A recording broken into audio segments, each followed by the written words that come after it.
트럼프 미 대통령이 지금 아시아 순방 중에 있습니다.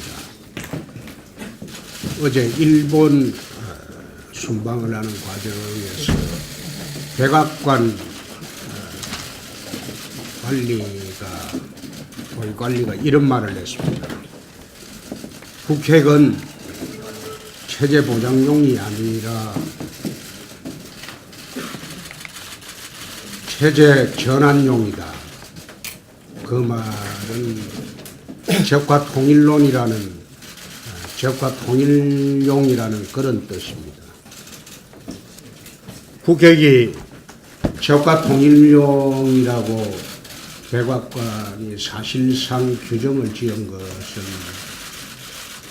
우리 방미 대표단이 가기 전까지만 하더라도 대화와 타협으로 제재로 북핵을 없앨 수 있다는 그런 판단이 백악관의 기조를 이루었는데 저희 방미 대표단이 미국 조야에 가서 북핵은 체제 보장용이 아니고 적과 통일용이다.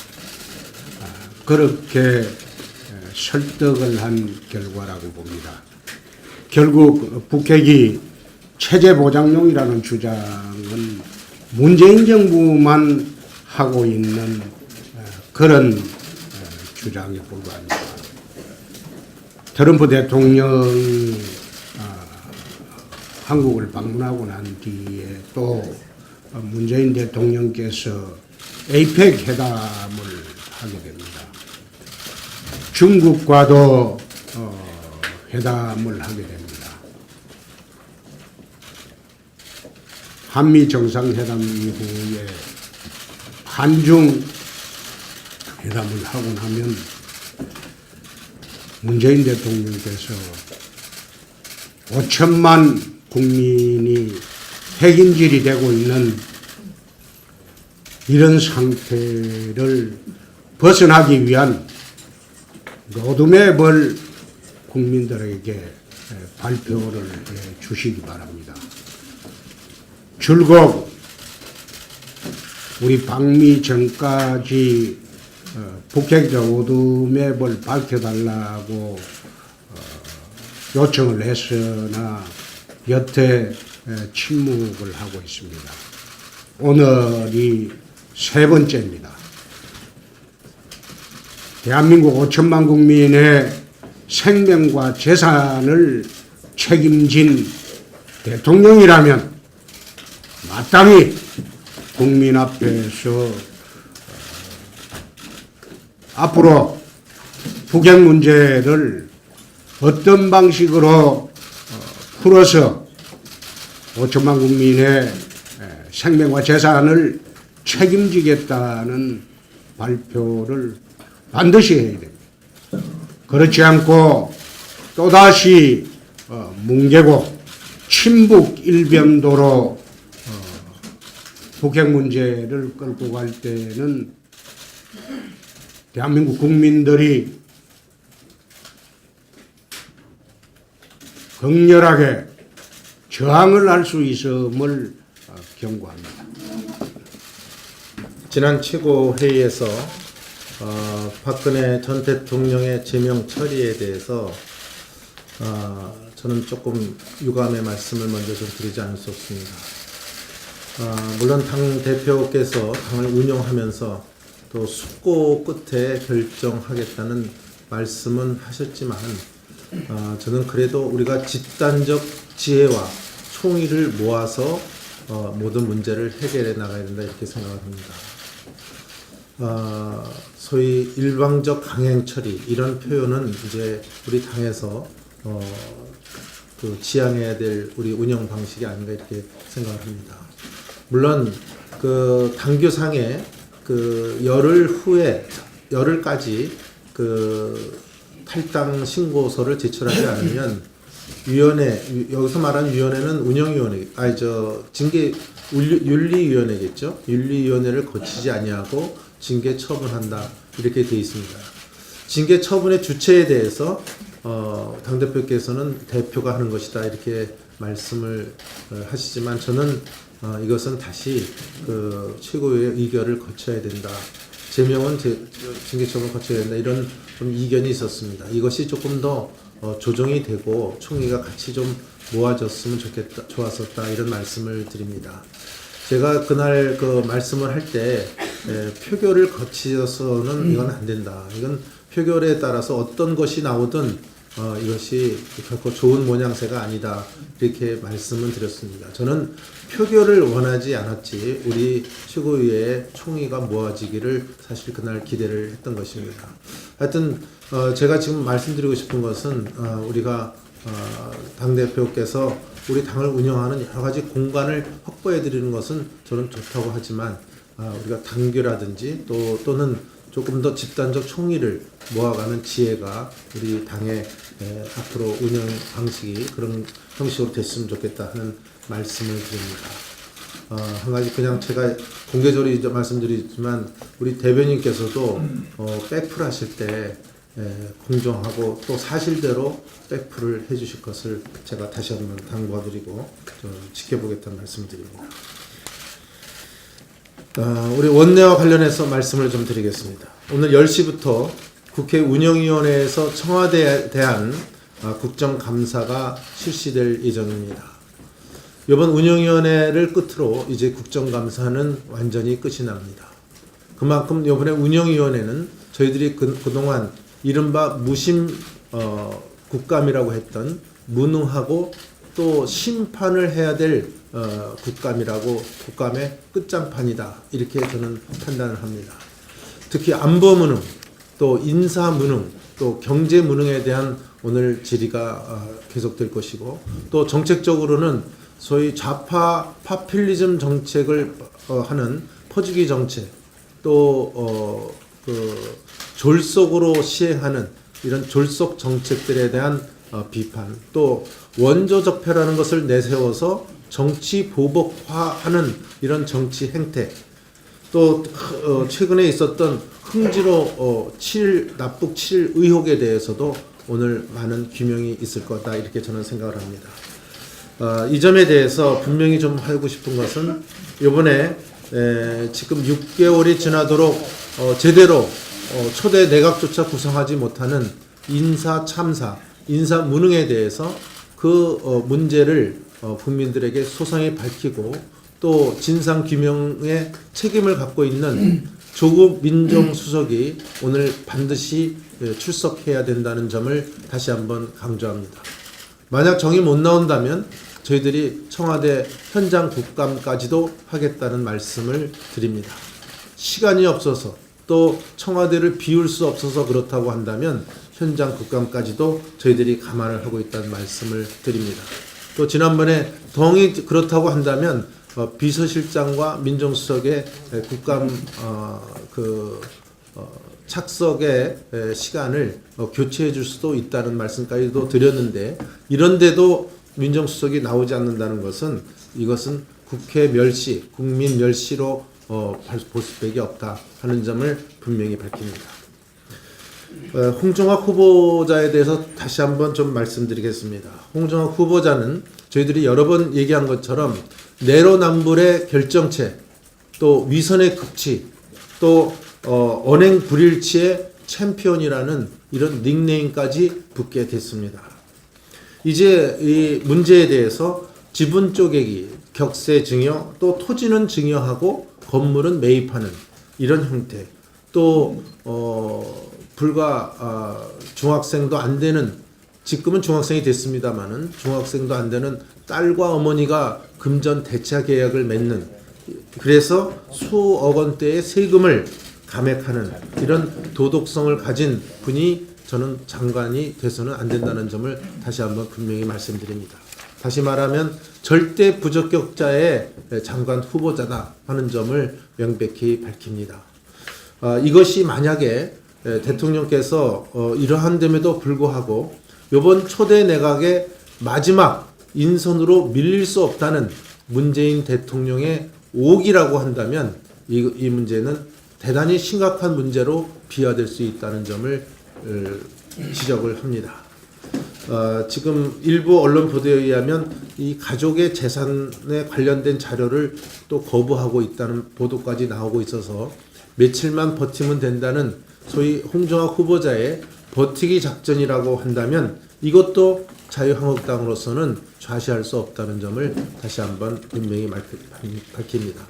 한 가지만 더 말씀드린다면 우원식 여당 원내대표가 이른바 3당의 2+2+2 제안을 했다고 합니다.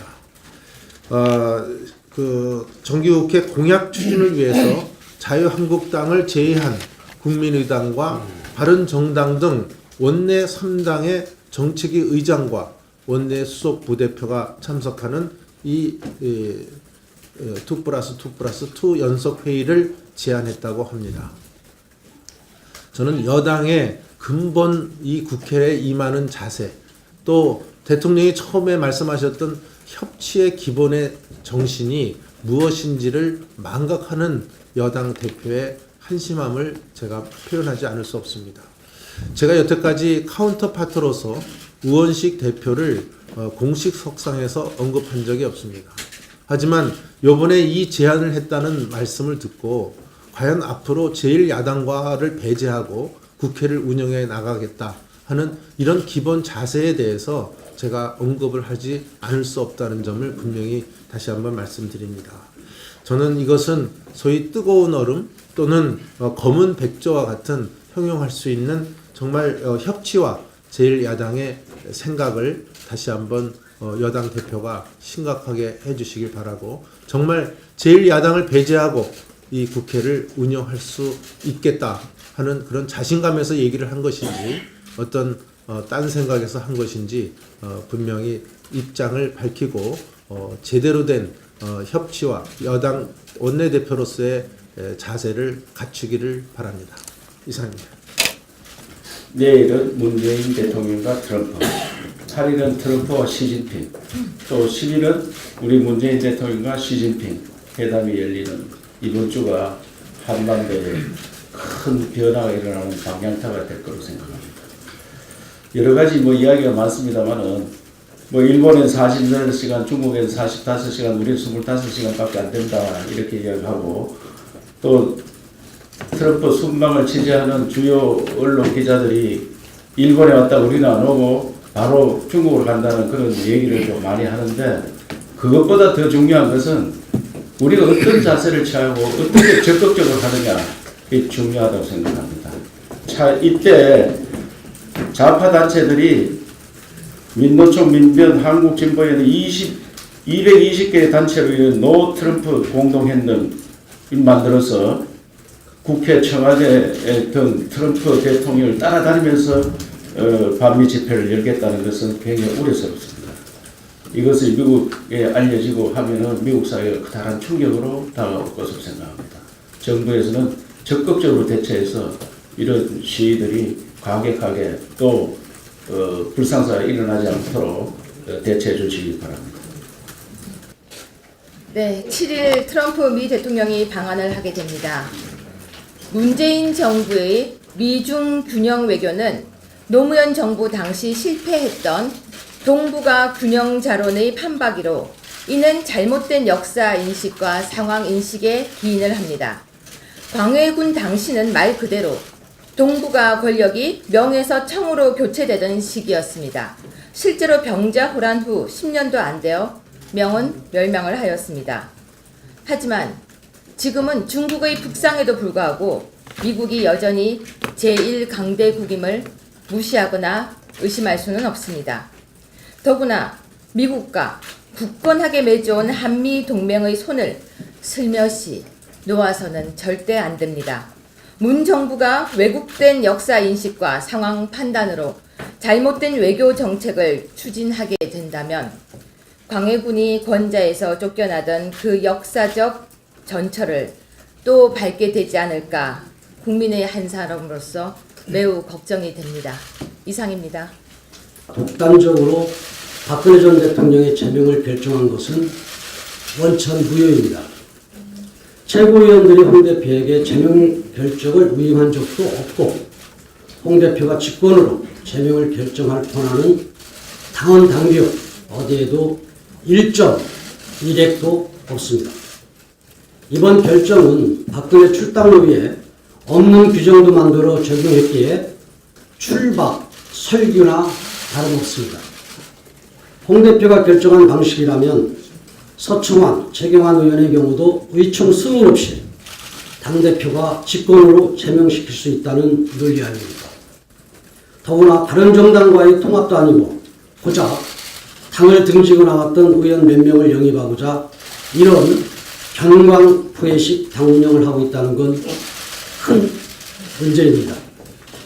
통합은 조건 없이 보수우파의 가치를 공유하는 방식의 통합이 되어야 하는데 이런 식이라면 야합입니다. 또 서청원, 최경환 두 의원에 대해 당을 어지럽혔다는 명분으로 출당을 추진한다면 지난 총선 당시 당대표를 맡아 당에 혼란을 몰아넣고 큰 해를 끼친 김무성 의원도 받아들여서는 안 될 것입니다. 당이 위기 상황이면 같은 배를 탄 사람이 서로 힘을 모아 서로를 구하는 동주상구의 정신이 필요할 때인데 대표가 그 생량을 만들고 당의 혼란만 가중시키고 있습니다. 더 큰 문제는 이 과정에서 홍 대표의 막말과 정제되지 못한 표현이 당의 이미지를 심각하게 훼손시키고 있다는 것입니다. 홍 대표께서는 많은 당원들과 국민들이 박근혜 전 대통령이 남긴 멍해와 부정적 프레임 못지않게 홍 대표의 막말도 당에 큰 짐이 되고 있다고 생각한다는 것을 유념해 주시기 바랍니다. 트럼프 대통령 내일 대한민국 방문, 특히 25년 만에 이루어지는 국빈 방문이니 이에 대한 기대도 매우 큽니다. 하지만 이와 동시에 한 가지 우려를 표명하지 않을 수 없습니다. 현재 수많은 반미 진보 단체에서 반트럼프 반미 시위를 대대적으로 준비하고 있다고 합니다. 이런 움직임이 오래전부터 감지되었음에도 불구하고 이를 적극적으로 자제시켜야 하는 청와대가 겨우 내놓은 국민 여러분이 마음을 모아 따뜻하게 트럼프 대통령을 환영해달라는 메시지는 마치 청와대가 마지못해 내놓은 듯한 인상이 강합니다. 이러한 워딩이 과연 우리 동맹국에게 어떤 의미로 전달될지 매우 우려스럽습니다.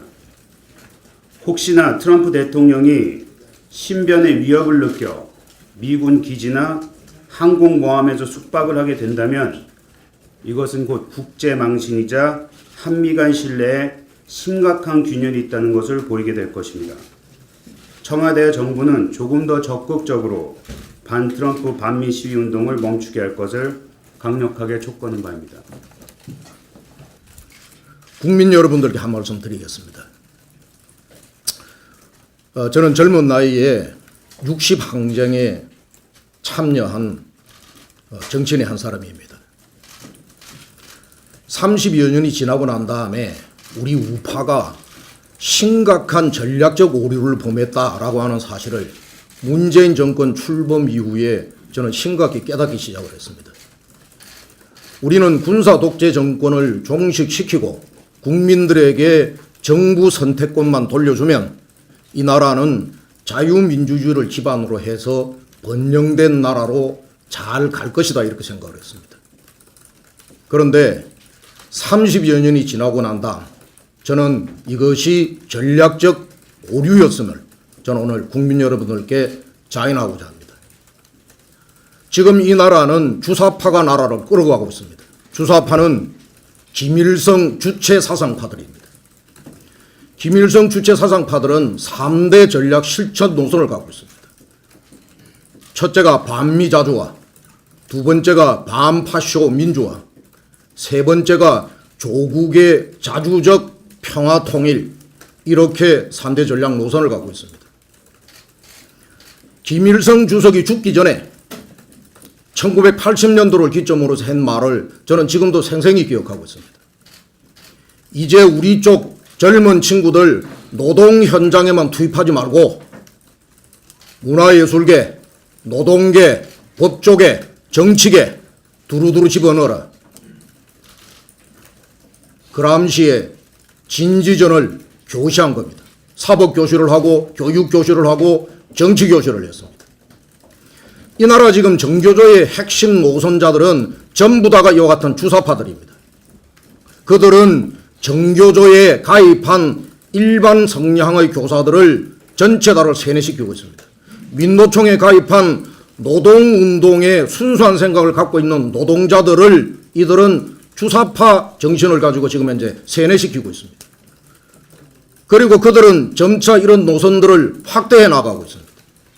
지금 이들은 9년간 우파 정부의 모든 정책들을 적폐로 규정하고 파헤치고 있습니다. 침소봉대하고 있습니다. 우파 정부의 과거의 우파 정부를 일체 왜곡, 매도하고 있습니다.